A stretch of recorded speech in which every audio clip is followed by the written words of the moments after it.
Right at the very center of human psychology, there's this strange, almost unsettling contradiction.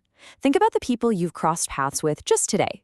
Maybe it was at the workplace, someone on the news, or just scrolling through your social feeds.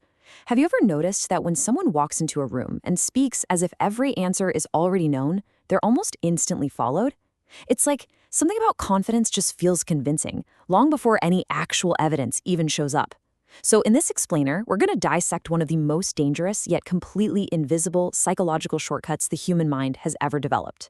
There's this bizarre reality of human history captured perfectly in a single thought. The people who sound the most certain are not always the people who know the most. Yet if you look back through time, we've repeatedly followed the confident leader, the charismatic entrepreneur, the persuasive expert. We are fundamentally wired to just assume that conviction automatically implies knowledge. And that leads us straight into the core trap. Confidence absolutely does not equal competence, but we make decisions that shape entire societies based on this exact illusion. We mix the two up in our everyday conversations, in high-stakes corporate environments, in politics, and even in our most intimate relationships. Part 1. An ancient survival shortcut. To really understand this fatal flaw, we actually have to rewind the narrative back thousands of years. You see, the human brain evolved in a world of absolute uncertainty. We're talking predators, natural disasters, hostile tribes, extreme scarcity. In that harsh, unforgiving environment, hesitation literally meant death. Early societies desperately needed leaders who appeared decisive. They needed people who projected certainty, who looked as if they knew exactly what to do when nobody else did. Honestly, whether that leader was actually right was often way less important than their ability to just act quickly. So over thousands of generations, confidence became this visible biological marker of safety. And as we arrive in the modern era, we hit a pretty chilling realization. That ancient survival hardware, it never disappeared. It just followed us into a brand new world. Today, our environment looks drastically different, but our psychology, it's remarkably the same. Psychologists call this a cognitive shortcut. Basically, our brains simplify immense, overwhelming complexity by relying on visible signals to quickly determine safety, authority, or truth. We still react to confidence as if it carries hidden, vital information. Our modern minds subconsciously interpret the feeling of certainty as hard, undeniable evidence. And because this instinct kept our ancestors alive, well, we just keep using it, entirely unaware that it's actively shaping our reality right at this very moment. Part 2. When certainty becomes authority. Picture this. You're sitting in a crowded boardroom. The air is tense. People are hashing out a really complex problem, speaking cautiously, acknowledging just how much uncertainty there is. And then one person speaks up. Their presentation is absolutely flawless. They've got a calm voice, strong eye contact, decisive language. Automatically, what does the rest of the room assume? We immediately assume a superior argument, proven intelligence, actual competence. The room goes quiet, right? Attention shifts entirely to them. We aren't actually evaluating the information anymore. We're evaluating how the information makes us feel. The emotional delivery becomes completely inseparable from the actual substance. So why do we surrender our critical thinking so easily? Well, it's because uncertainty is emotionally exhausting. Human beings crave clarity. We deeply crave answers that make a chaotic, unpredictable world feel safe. Confidence instantly relieves that deep psychological discomfort. It offers us an anchor, even if, reality check, that anchor is completely disconnected from the truth. You can see here just how instantly our emotions bypass logic. A confident salesperson, they immediately feel trustworthy. A confident politician projects certainty and suddenly appears highly capable. An influencer speaks with absolute conviction, and we just instantly assume they're knowledgeable. Even a friend who projects unwavering assurance suddenly feels way more reliable. This emotional hijack happens in a fraction of a second, long before our rational brain has had the chance to evaluate a single piece of actual hard evidence. Part 3. The modern digital trap.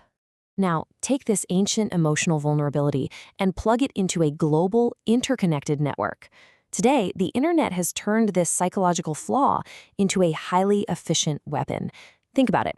Algorithms actively reward certainty. Bold statements spread exponentially faster than nuanced ones. Extreme opinions attract massive engagement, while careful, thoughtful analysis is literally penalized by the system. The digital age has transformed confidence into a very lucrative currency. The person screaming their absolute certainty completely dominates our feeds, while the person acknowledging the complexity of a situation just gets buried in the noise. And this creates a staggering, almost tragic paradox. Genuine expertise recognizes its own limitations. True experts acknowledge complexity and the vast unknown, which ironically makes them sound cautious.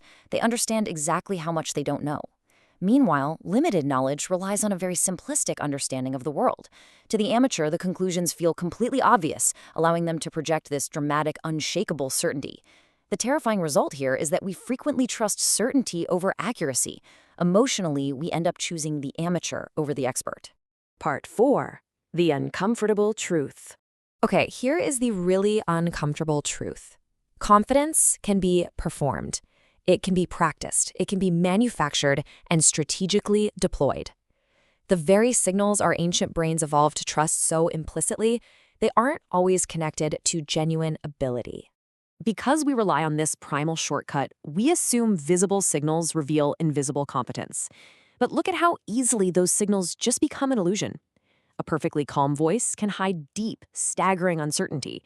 Intense, unyielding eye contact, that can effectively conceal total ignorance. And decisive, sharp language can easily mask profound confusion. When we assume these physical cues guarantee competence, we are basically opening the front door to mass manipulation. When manufactured confidence meets human vulnerability, a seriously dangerous cycle begins. First, confidence creates the illusion of legitimacy, which establishes initial trust. And because we trust them emotionally, that individual receives the benefit of the doubt. When they inevitably make mistakes, well, those mistakes are overlooked, rationalized, or even completely ignored by their followers. And finally, the trap closes. The confidence itself becomes the evidence. We no longer look for facts, we just look at how certain they are. History is absolutely littered with movements and leaders who succeeded not because of superior knowledge, but because they mastered this exact downward spiral. We have to learn to untangle the emotional spectacle of certainty from the cold reality of actual ability. Competence develops quietly. It develops slowly. It rarely requires dramatic certainty, bold declarations, or big emotional performances. True competence is often entirely undramatic, just living quietly in the shadows of the loud and the certain. Look, we can't forget that confidence does have value. It inspires collective action, it reduces fear, it creates momentum in the darkest of times. But it's merely a signal, a presentation. Competence is the actual proof, it's the validation. When we forget this crucial distinction, we fall for one of the oldest psychological illusions ever created, the terrifying belief that certainty and truth are the exact same thing. So the next time someone speaks to you with absolute, unshakable conviction, take a breath and step outside the ancient wiring of your brain. Look past the emotional comfort they're offering and ask yourself, are you hearing confidence or are you hearing competence? The answer to that question will determine who you trust, who you follow, and ultimately, how you perceive reality itself.